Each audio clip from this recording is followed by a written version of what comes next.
Randonnez un jour ou partez pour toujours avec Columbia. La marque conçoit des vêtements, des chaussures et des accessoires intégrant des technologies testées en conditions réelles depuis plus de 80 ans. Pour les passionnés d'aventure du monde entier. Columbia est fière d'accompagner le podcast Les Baladeurs. Les Baladeurs.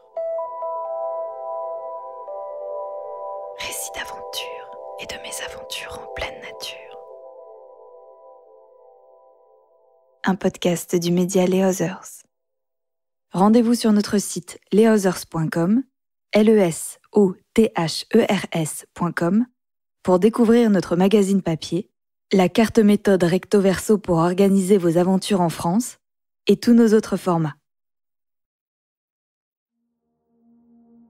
Des maisons blanches avec des toits bleus en forme de dôme, une minuscule église rose accrochée sur une falaise, et la mer qui s'étend à perte de vue, frappée par le soleil. Voici la photo parfaite de Santorin, petite île des Cyclades grecques qui ressemble à un paradis. Mais Santorin est devenue l'une des destinations les plus touristiques d'Europe. Chaque été, des millions de personnes s'entassent sur ce bout de terre de 80 km² et tout le monde repart avec sa photo mythique qui se reproduit à l'infini sur les réseaux sociaux. Louane Carmona, qui partage ses aventures sur YouTube depuis plusieurs années sous le nom Louane Man Show, a voulu s'y rendre avec son ami Mathéo pour voir l'envers du décor. Passionnés de trains et de voyages lents, ils ont voulu y aller par la terre pour montrer tout ce qu'on loupe sur le chemin quand on prend l'avion. Car entre la France et la Grèce, il y a un bout d'Europe. L'Europe des villes dont on parle peu, l'Europe des cultures méconnues, dont la vie quotidienne renferme des trésors à qui sait les voir. Car comme le dit si bien l'adage, l'important n'est pas la destination, c'est le voyage. Surtout quand la destination a bien des choses à cacher. Quand j'étais petite, je prenais le train toute seule pour aller chez mes grands-parents dans le sud. Moi, j'habitais dans les montagnes. Et donc, ça a toujours été une grosse aventure, en fait, le train. C'était... et surtout la liberté, en fait. Je pouvais me déplacer dans toute la France. J'avais 13 ans, j'avais ma grosse valise et je traversais la France, c'était ouf. Et après, j'ai commencé à voyager quand j'avais 19-20 ans. Dans mes premiers voyages, j'ai commencé à faire du train et ça m'a fait kiffer. Je me suis dit, mais évidemment qu'on va voyager en train. J'ai décidé de partir en Grèce en train pour le kiff. À la base, c'était vraiment le kiff. Je suis partie avec mon copain Mathéo. On a l'occasion de travailler un peu partout, donc on s'est dit on va faire une grande aventure en train. Alors, on s'est dit on va aller dans le sud de l'Europe. Moi, j'étais jamais allée. Je suis allée dans quasiment tous les pays d'Europe en train, ce qui est ouf. Mais j'avais jamais fait le sud. J'avais jamais fait les Balkans et tout. Et du coup, je me suis dit je vais aller découvrir cette zone-là que je connais pas du tout. J'avais pas d'imaginaire sur à quoi ça pouvait ressembler les Balkans. La destination finale, c'était Santorin, donc l'île de Santorin, qui est hyper connue dans les influenceurs, et sur Instagram. C'est vraiment la destination la plus populaire en Europe. Pour cette raison-là, parce qu'il y a des photos, je pense qu'on a tous déjà vu, de gens dans des petites maisons blanches avec des toits bleus.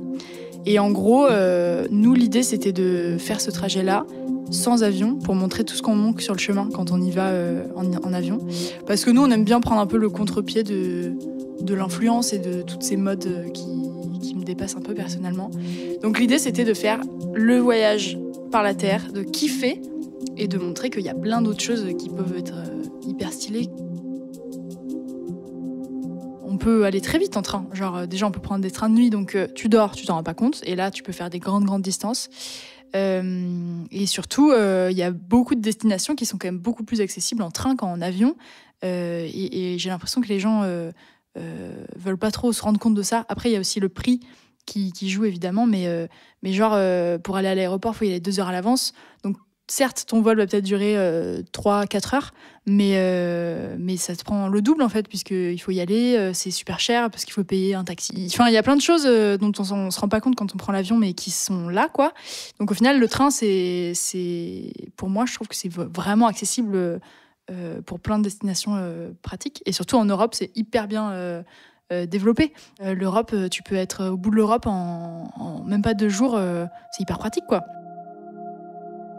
Le jour du départ, c'est plein d'excitation, c'est un grand voyage. Moi, j'ai jamais voyagé aussi longtemps. Et du coup, c'est hyper excitant. C'est des pays que je connais absolument pas. C'est des pays qui me font un peu peur. parce que je ne connais pas ces pays, je n'ai aucun imaginaire dessus. L'Albanie, je sais qu'il y a des chiens, je sais que c'est un peu... Enfin, j'ai des a priori qui sont un peu négatifs. Après, je sais qu'on va traverser le Monténégro aussi. Pareil, j'ai aucun imaginaire là-dessus. On va traverser la Bosnie-Herzégovine. Je ne savais même pas que ça existait avant d'y arriver. Donc, j'ai peur de l'inconnu comme tout humain qui se respecte, je pense. Le jour du départ, je fais mon sac. Vraiment, je suis vraiment pas organisée. Je ferme mon sac, donc Mathéo qui habite à Bruxelles est arrivé à Paris pour le départ. Et on part tous les deux direction Gare du Nord. À Gare du Nord, on se rend compte que notre train est annulé. Et donc là, on cherche un autre train, on prend un autre train. Franchement, à la cool, il n'y a pas d'angoisse. Et au lieu d'aller à Vienne, on part pour Mannheim, qui est une petite bourgade en Allemagne. Le fait que le train soit annulé, moi, ça me perturbe pas parce que j'adore les galères de voyage. Enfin, pour moi, c'est même pas une galère, en fait. C'est vraiment un petit contretemps. Je suis pas très inquiétée par ça. Je sais qu'on va se faire rembourser et que du coup, ça nous coûtera pas plus cher. Moi, il n'y a pas trop de le voyage commence mal ou ça y est, c'est fichu et tout. Pas du tout, parce que c'est un long voyage, ça dure 2 mois, il va y avoir plein de trains, plein de retards, plein de galères, plein de rencontres incroyables, plein de pays de ouf. Donc les contretemps comme ça me choque pas trop, quoi. Je suis vraiment pas très inquiétée. Et surtout, c'est pas grave, puisque y a plein de trains qui vont dans la même direction. C'est vraiment... on n'est pas dans la galère, en fait. On prend ce premier train pour arriver à Mannheim, en Allemagne. Et l'arrivée se fait dans la nuit, je crois qu'on arrive vers 22h. On a pris un peu un hôtel à la va-vite 3 heures plus tôt, puisqu'on n'avait pas du tout prévu d'être là. On arrive dans la nuit, on marche de la gare jusqu'à l'hôtel, et l'hôtel est complètement fermé. Et là, on se dit, comment va-t-on faire ? On essaye d'appeler, c'est des numéros allemands. Il n'y a pas grand-chose qui est dans notre aide, là. On essaie de toquer un peu. Et au final, il y a un mec qui répond au téléphone et qui dit « Oui, j'arrive ». Donc on est 22h30, on nous ouvre une porte. La chambre est très drôle, mais moi j'adore ces moments de voyage, en fait. C'est vraiment les moments où t'es dans l'absurdité totale et tu te dis mais où je suis ? Que fais-je ? Ça me fait kiffer, c'est vraiment ça que j'adore dans le voyage. Et donc cette chambre, elle a une petite particularité, c'est qu'on a un balcon qui donne sur les toilettes des voisins. Genre il y a une grande baie vitrée dans les toilettes des voisins et on est devant, quoi. Dans cette première ville, on ne fait rien puisqu'on ne fait que dormir et on repart le lendemain matin, très tôt, pour Vienne. Vienne, on arrive, on voulait visiter, donc du coup, on est resté 4 jours. On a une petite auberge de jeunesse qui n'est pas dans le centre, qui n'est pas ouf, mais qui est pratique, car elle n'est pas chère. Et on commence à se balader dans cette ville. C'est magnifique, Vienne. Moi, j'étais déjà partie là-bas quelques fois, en train, dans des escales. Enfin, vraiment, j'avais déjà vu un peu, mais à chaque fois que j'y vais, c'est merveilleux. C'est une ville qui est pleine de monuments. Donc, du coup, on se balade dans tous les monuments. Il faisait très, très, très, très froid. C'est une ambiance hyper spéciale où on essaye de marcher le moins possible et de trouver des petits endroits où se réchauffer.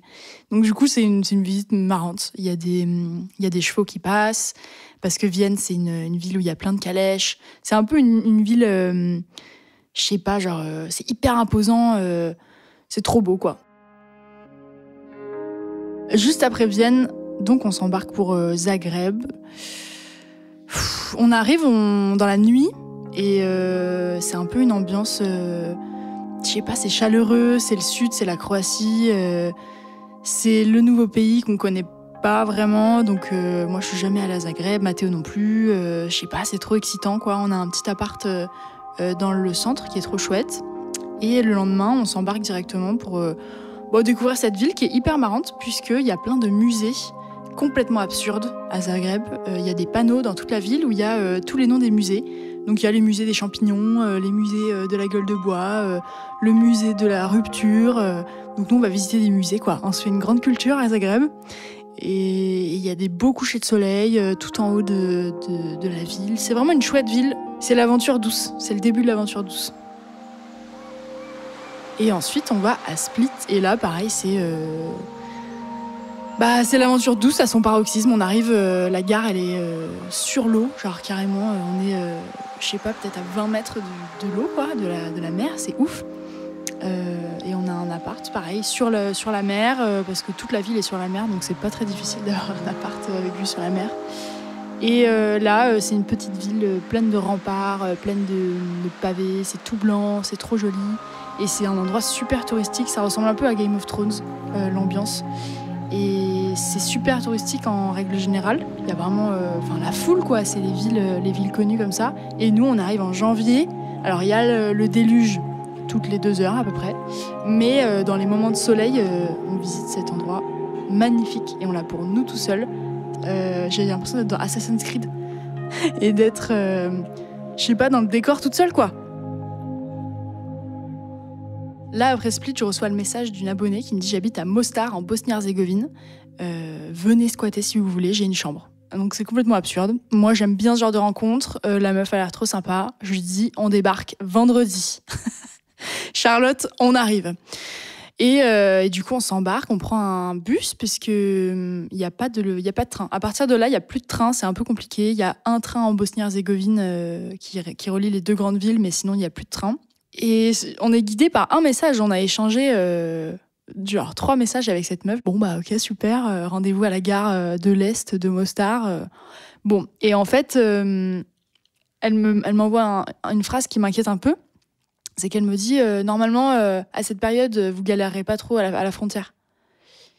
Donc moi, je suis là, genre, je viens de traverser 5 pays. Je me dis, oh, écoute, oui, très bien, Charlotte, t'inquiète pas pour la frontière. Genre, je suis pas impressionnée. Et en fait, c'est vrai que la Bosnie-Herzégovine, c'est pas dans l'Union européenne. C'est un peu une enclave. Enfin, je sais pas, c'est pas trop dans nos habitudes, quoi. C'est un autre pays. On a l'impression de sortir de l'Europe, même si on n'en sort pas vraiment. Et donc, on s'embarque dans ce petit bus dans la nuit. Et donc, on fait une petite route vraiment à flanc de falaise. C'est effrayant parce que le bus conduit à 150 km/h dans des virages à flanc de falaise. Je suis effrayée. Et on arrive à la frontière bosnienne. On nous prend nos passeports et on ne nous les rend pas. Donc, tout ça, ça dure peut-être une demi-heure. On est dans le bus. On est peut-être 10 dans un bus de 60. Il n'y a vraiment personne qui veut aller là-bas. Moi, je suis effrayée, mais en même temps, je suis hyper excitée. C'est trop bien, il y a quelqu'un qui nous attend en Bosnie-Herzégovine, c'est ouf. Donc, on nous prend nos passeports, on passe la frontière, et puis on se rend compte que personne nous a rendu nos passeports. L'angoisse, parce que on est en Bosnie sans passeport. Et au final, il y a une autre cabane un peu plus loin, où on reste bien une demi-heure, 3/4 d'heure. Et au final, quelqu'un vient nous rendre nos passeports, donc bon... Un peu une frontière dont on n'est pas habitué, parce qu'en Europe, ça se passe vraiment les doigts dans le nez. Et là, on était là, genre, waouh, mais est-ce qu'on va se faire fouiller je sais pas, c'était bizarre. Puis il y avait un peu cette ambiance de... on sait pas à quoi ça ressemble derrière, quoi. Je savais absolument pas à quoi m'attendre. Au final, c'est comme la Croatie, mais derrière une frontière, apparemment. Et donc, on traverse toute la Bosnie dans la nuit. C'est assez impressionnant parce que Mostar, c'est une ville qui est en cuvette.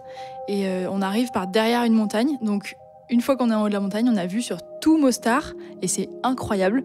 C'est dans la nuit, il n'y a que des lumières, mais il n'y a rien autour. C'est la lumière et puis il n'y a plus de lumière d'un coup, quoi. C'est pas comme en France où il y a un peu... ça, c'est en dégradé, quoi. Là, c'est coupé, quoi. Tu sais que quand tu sors de la ville, il n'y a plus. et on arrive à Mostar. On n'a pas d'internet, puisque c'est pas dans les roamings de forfait, machin. Donc on a rien pour nous guider, on n'a rien pour contacter Charlotte, qui nous avait donné rendez-vous dans un resto. Et en fait, le bus ne nous dépose pas dans la bonne gare. Alors qu'on lui avait bien demandé si on allait dans la bonne gare, il nous dit ah non, moi je m'arrête là, vous descendez. Donc vraiment, mais pas aimable. On est dans la gare de Mostar, dans la nuit. Il fait un froid de canard, c'est la tempête de neige et on doit trouver un resto bosnien apparemment. Et on s'embarque dans la grande rue de la ville. Et ce qui est trop bizarre, c'est qu'on remarque qu'il y a plein de drapeaux croates. On venait de quitter la Croatie, donc on voit à quoi ressemble le drapeau, il était un peu partout. Et là, on est en Bosnie-Herzégovine et il y a des drapeaux croates partout. On se dit, c'est bizarre, il doit y avoir une rencontre de foot... un événement. Vraiment, il y a des drapeaux sur tous les lampadaires. C'est assez louche, quoi. Donc on marche sur ce grand boulevard, on trouve un café avec la Wi-Fi, on finit par trouver le resto, c'est trop chouette, on rencontre Charlotte. On rentre dans le resto et c'est fumeur. Et c'était difficile parce que vraiment ça fume, mais comme des pompiers. La première chose qu'on demande, c'est ce truc des drapeaux. Pourquoi il y a des drapeaux croates ? Qu'est-ce qui se passe dans cette ville ? Et en fait, on se rend compte qu'il y a une histoire hyper intense en Bosnie-Herzégovine. En gros, le pays est hyper divisé parce qu'il y avait la guerre encore il y a 30 ans, la guerre de Yougoslavie. Et le pays est complètement éclaté en plein de petits morceaux. Et alors, il y a des morceaux serbes, des morceaux croates, des morceaux bosniens. C'est un peu compliqué. Et dans les villes, la ville est divisée en deux, en fait. Il y a un boulevard qui sépare le côté est et le côté ouest. Et les gens ne traversent pas. C'est deux villes différentes. Il y a d'un côté, c'est plus les catholiques avec des grands bâtiments austro-hongrois. C'est plus gris, c'est des grands boulevards. De l'autre côté, c'est plus musulman. Donc il y a toute l'architecture change. Il y a des mosquées, il y a l'appel à la prière. Il y a de l'autre côté, c'est hyper grand, hyper froid, trop étrange. J'aime bien m'arrêter dans des endroits où je serais jamais allée sans ça. Le train, ça permet quand même ça. C'est-à-dire qu'on s'arrête dans des gares. Mais jamais de ta vie, tu te serais dit, je vais dans cette gare-là. Si c'est un endroit kiffant, je m'arrête, quoi. Je fais pas que l'escale du train, je reste de nuit. Donc ça me fait vraiment, vraiment kiffer d'aller dans des endroits, de me laisser surprendre. Donc on découvre la Bosnie-Herzégovine avec Charlotte. Charlotte nous prépare un petit programme. Donc le premier jour, elle nous dit on va visiter ça, je vais vous montrer le pont de Mostar, je vais vous montrer Medjugorje, qui est un lieu de pèlerinage hyper connu en Bosnie. C'est trop bien, on se marre trop. La Bosnie, c'est tellement loin de ce qu'on connaît que tout ce qu'on découvre, c'est marrant. Je sais pas, rien que faire un tour dans un supermarché, t'es là genre mais c'est quoi ces produits, quoi. Il y a des trucs qui pendent du plafond, mais qu'est-ce qui se passe, quoi. Et c'est marrant, la Bosnie, c'est un peu c'est plus lent, c'est-à-dire que il y a pas trop de technologie, c'est un peu à l'ancienne, c'est un peu comme ce qu'on connaissait en France dans les années 2000 peut-être. C'est tout lent, moi j'aime bien. Et après on va découvrir donc cet endroit de pèlerinage avec Charlotte qui voulait découvrir ça. Donc c'est trop random, quoi. On prend un taxi pendant 40 minutes, il nous passe par les petits chemins de montagne et on arrive dans une grande église où il y a 2000 bancs devant qui sont vides. Enfin, c'est une ambiance, c'est vraiment une ambiance. Et c'est surtout cette rencontre avec Charlotte qui m'a fait adorer ce pays parce qu'elle nous a transmis la passion qu'elle a pour cet endroit, quoi. Moi, de voir ces endroits qui sont pas touristiques et où les gens vont pas forcément, ça me fait vraiment kiffer parce que ce que j'adore dans le voyage, c'est découvrir un peu la vie quotidienne des autres. Donc c'est, je sais pas moi, aller à la boulangerie bosnienne, quoi. À quoi ça ressemble, tu vois ? Ça me fait rêver d'aller dans les endroits où personne veut aller, en fait. Les petits endroits paumés, les endroits hyper touristique, mais à côté. Voilà, moi, c'est ça qui me fait rêver. C'est qu'est-ce qui se passe derrière tout ça et c'est quoi qui se passe dans cette campagne. Et en fait, la Bosnie-Herzégovine, c'est exactement cette ambiance-là parce que j'ai l'impression de découvrir un endroit où personne n'est jamais allé.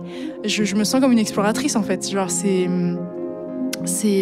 hyper dépaysant et en même temps pas tôt parce que c'est quand même une ville avec des gens cool et des boulangeries et des bars. Enfin, c'est quand même... on s'y reconnaît, mais... j'ai l'impression d'être dans une matrice un peu. Et ça me fait trop rêver. Après notre séjour chez Charlotte, qui était trop chouette, on devait rester une nuit, on est resté 5 jours, vraiment gros coup de cœur. Elle nous conseille d'aller voir la capitale, qui est Sarajevo. Et là, c'est coup de cœur sur coup de cœur. Genre, c'est vraiment la gare de Mostar, déjà, pour partir, c'est trop chouette. Il faut aller prendre un petit billet tout rose. Enfin, c'est trop mignon. Il y a un train qui passe dans la journée pour faire une ville. Le train de Mostar à Sarajevo, il est incroyable. Pas parce que le train est incroyable plus que ça, c'est un TGV assez classique, mais le chemin est magnifique, c'est hyper poétique, c'est tout plein de neige, et du coup il y a des petits lampadaires un peu éparses un peu partout. Et donc, par exemple, là-bas, il y a les ponts, ils sont éclairés. Genre, il y a des LED sur tous les ponts pour qu'on puisse les voir de loin, j'imagine. Et du coup, ça fait des grands halos de lumière, ça éclaire toute la neige autour, ça éclaire toutes les rivières, j'ai trouvé ça magnifique. On arrive à Sarajevo dans la nuit, sous la neige, alors là c'est vraiment ouf, il y a 20 cm de neige je pense, La gare de Sarajevo, c'est un immense bâtiment tout gris. Et on sort et pareil, c'est tellement grand. Mostar, c'était tellement petit et tellement la petite ville chouette qu'on arrive à Sarajevo, c'est grand. Il y a un espèce de gros bout de béton immense devant la gare de Sarajevo avec quelques lampadaires dessus. C'est hyper poétique en fait cette arrivée. Vraiment, le paysage est ouf. Il y a de la neige partout. On sait pas où on est, on sait pas ce qui se passe. On n'a pas internet, donc on peut pas savoir où on va. Il faut qu'on trouve un endroit où il y a internet. Et en fait, l'arrivée est complètement magique. Genre, moi, j'ai vraiment des musiques de films qui me défilent dans la tête. Les rails sont... En fait, le ciel est tout rouge. Et du coup, les rails sous la neige, c'est magnifique. Voilà, je me régale de cette arrivée à Sarajevo. Et ensuite, donc, on doit trouver un moyen de trouver notre appartement qui est dans le centre. Et là, on marche pendant longtemps. On marche à la recherche d'un endroit où on peut trouver la Wi-Fi ou d'un panneau de direction, quelque chose. Et c'est trop bien, on marche dans la neige, tu sais, ça fait le bruit de la neige, ça fait cric, cric, cric. C'est trop chouette. On finit par trouver notre appartement, on arrive tard, on arrive à minuit, il fait super froid. Et la découverte du matin était incroyable parce que c'est magnifique. Pareil, c'est une ville complètement divisée. Et là, on était du côté musulman, donc c'est la petite ville avec les petites boutiques de souk, les mosquées. Donc on se fait réveiller un peu par l'appel à la prière. Et on va se balader dans les petites rues. On passe du côté musulman au côté catholique. Les deux ont des trucs hyper absurdes. Et le côté musulman, c'est là où il y a un peu tout à faire. C'est là où il y a les beaux paysages, les activités. Parce que le côté austro-hongrois catholique, c'est un peu les bureaux, genre un peu. C'est bizarre, c'est beaucoup plus froid, il y a beaucoup moins de choses à faire. Et donc, on passe pas mal de temps sur le côté musulman. Et notamment, il y a un truc qui s'appelle Yellow Bastion. C'est une espèce de forteresse qui est en haut de la ville. Et en fait, ce chemin pour aller à la forteresse, c'est magnifique. Donc, c'est des petits villages. Et en gros, on arrive en haut de la ville, il y a un immense cimetière dans la neige, donc tout est blanc, il y a des espèces de grosses pointes blanches qui sortent de la neige, c'est magnifique à voir. Et la vue sur la ville, c'est magnifique, c'est incroyable. Il y a le coucher du soleil, c'est une espèce de grande, on dirait une station de ski, mais immense. Parce que c'est vraiment l'ambiance de station de ski, il n'y a pas d'immeubles, c'est des petites maisons, il y a plein de neige, il y a des télécabines qui partent du centre pour t'emmener tout en haut de la montagne, et là, t'es vraiment dans la montagne.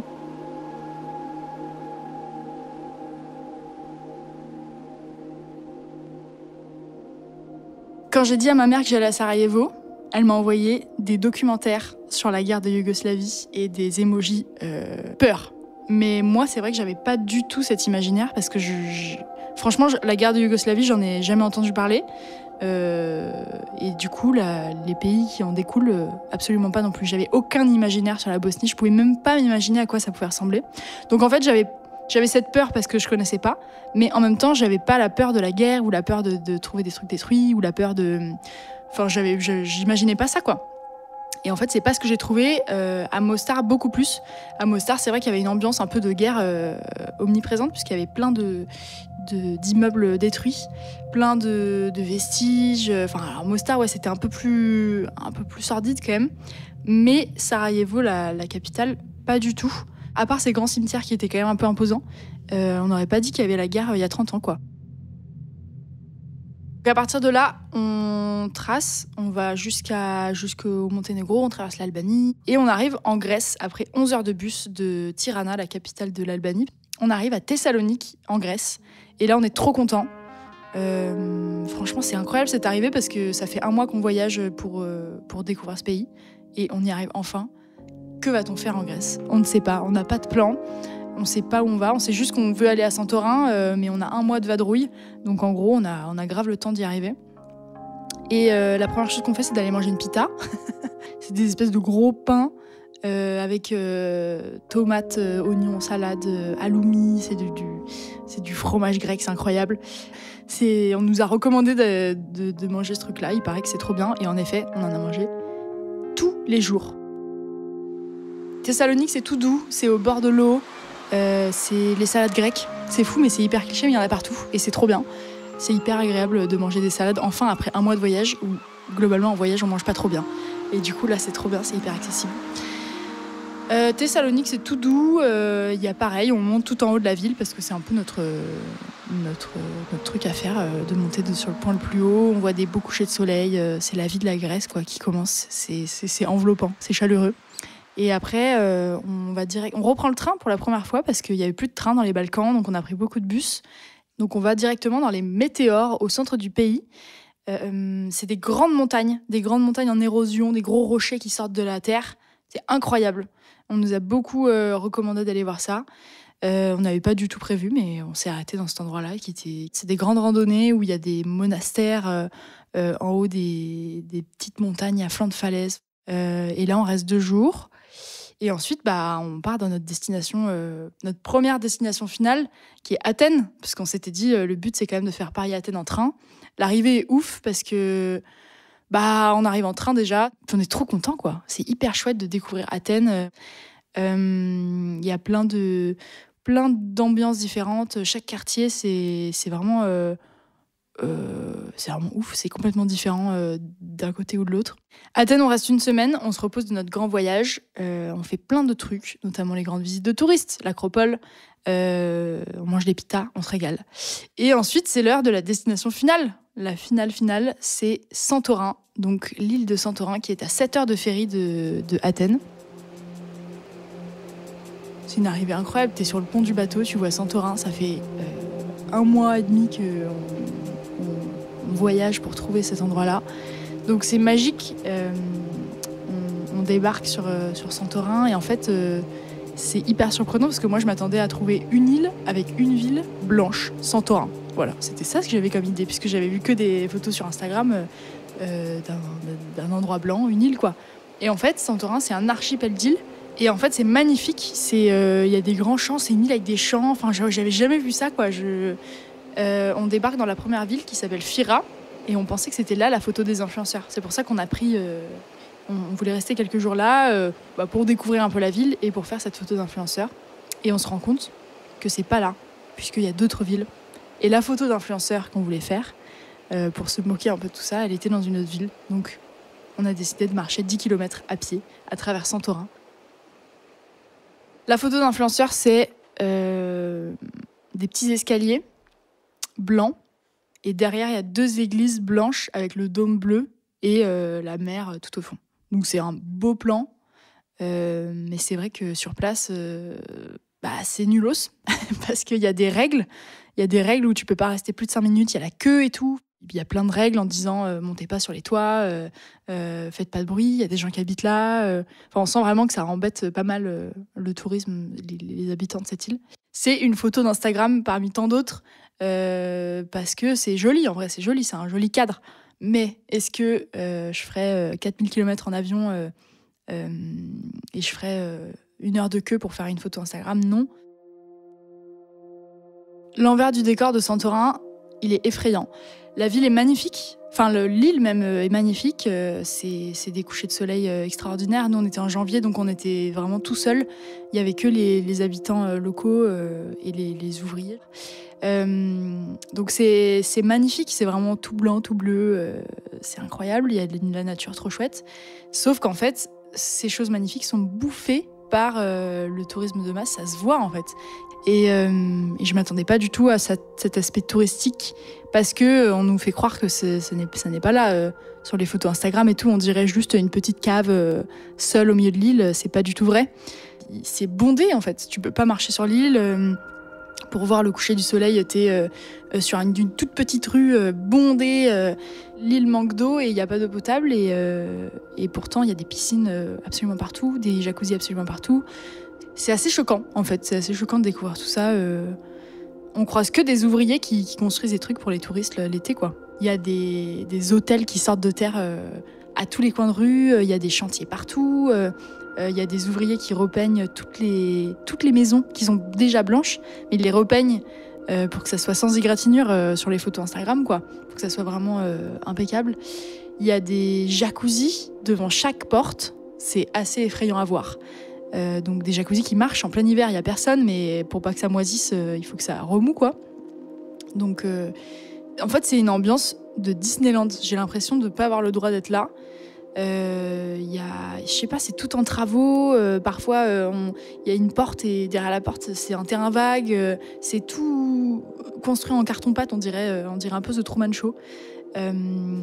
Et du coup, on voit des choses magnifiques, mais d'un côté, c'est pas si magnifique que ça. Pourquoi les gens continuent d'aller dans ces endroits-là? C'est la hype, c'est la mode, tu sais, genre c'est facile, en vrai ça coûte pas cher. Quand il y a plein de monde qui y va, tu payes je sais pas, 500 € ton aller-retour à Saint-Orin, c'est hyper pratique, quoi. Il y a plein de monde, il y a cet effet beaucoup des réseaux sociaux aussi. Moi, quand je vois des influenceurs ou des influenceuses que je suis, que j'adore, qui font un truc, j'ai envie de le faire, c'est évident. C'est facile, c'est beau, on a envie d'y aller. Et en fait, la réalité, elle est pas là, quoi. Le problème, c'est qu'on se crée des trucs faux, en fait. Je sais pas, on fantasme un peu sur une réalité fausse qui serait loin. C'est bizarre d'échapper comme ça à la vie, j'ai l'impression. Moi, ça me met un peu dans un état bizarre. Je comprends pas trop comment on peut kiffer sans regarder autour. Parce que je pense que c'est des choses qui se voient quand t'arrives à Santorin. Vraiment, c'est assez choquant de voir les jacuzzis et les piscines devant chaque porte, quoi. On se dit, mais comment c'est possible? Je sais pas, moi, ça me fait pas du tout rêver. Et j'aimerais bien que les gens se rendent compte qu'il y a plein de trucs ouf et des choses aussi paradisiaques que Santorin, vraiment pas loin de la maison, quoi. Et qu'on n'a pas besoin de faire la moitié de la planète vite pour trouver des endroits apaisants comme ça. Je pense que c'est à chacun de prendre ses responsabilités pour se questionner sur où est-ce que je vais, comment j'y vais. Après, je pense que c'est un processus assez long parce que c'est compliqué d'incriminer les gens directement puisque le système est fait pour qu'on fasse ça en ce moment. Donc l'idée, c'est de changer un peu le système doucement.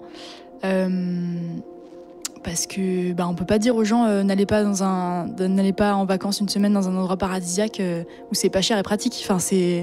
C'est compliqué, quoi, de dire ça. Évidemment que tout le monde a envie de faire ça. Après, oui, moi je pense que c'est clairement à la responsabilité de chacun de se dire est-ce que c'est vraiment chouette? Comment je peux faire pour faire peut-être autrement? Pour calculer l'empreinte carbone de ce voyage, donc on était en lien avec 2 scientifiques. Et l'idée, c'était d'écrire tous les jours donc nos transports, les kilomètres effectués, l'alimentation végétarienne, pas végétarienne, végane, les logements, où est-ce qu'on était, si on a pris des douches ou pas de douches. Donc on écrivait un peu toutes ces catégories-là, qui après, on a tout envoyé aux scientifiques qui ont calculé combien ça coûtait, quoi. Et en fait, la conclusion, c'est que nos 2 mois de voyage ont coûté seulement un aller en avion à Santorin. Donc l'aller de l'avion, c'est 2 mois de voyage en train, avec tout compris. Et après, la semaine de voyage à Santorin, aller-retour en avion, c'est plus de 3 tonnes de CO2.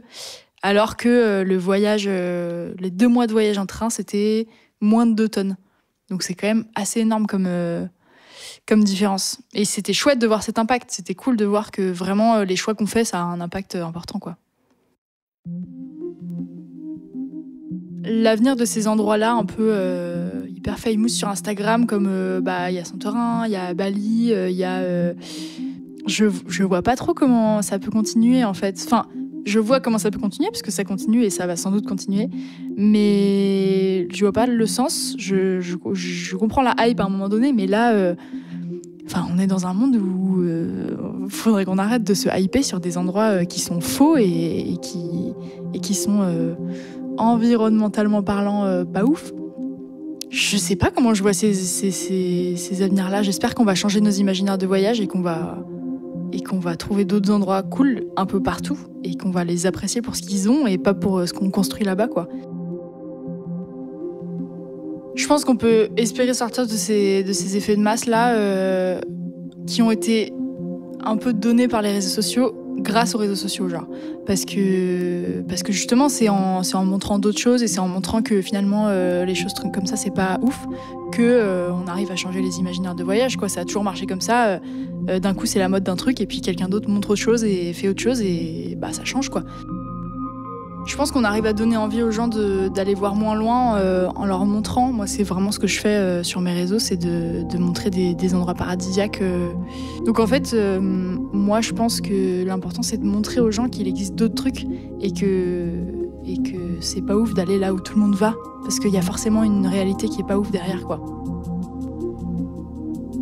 Moi, mon coup de cœur du voyage, vraiment, ça a été la Bosnie-Herzégovine. Je serais jamais allée en Bosnie-Herzégovine si je m'étais pas dit, tiens, et si j'allais à Santorin en train. Donc, cette découverte-là était vraiment marquante. Puis même tous les pays, en fait, ils étaient vraiment marquants. Le Monténégro, c'était complètement dépaysant aussi, c'était ouf.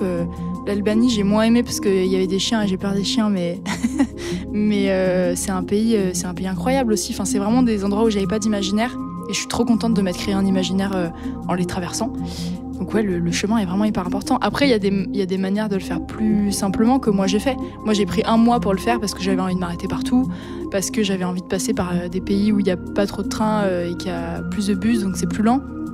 Mais en vrai, aller déjà à Athènes en train, ça prend peut-être 3 jours, quoi, en passant par la Bulgarie et par la Roumanie. J'ai pris vraiment mon temps parce que j'avais envie, mais il y a moyen de faire ce chemin sur mesure, quoi. Si on a envie de prendre 2 jours, on peut le faire. Si on a envie de prendre 8 jours, on peut le faire.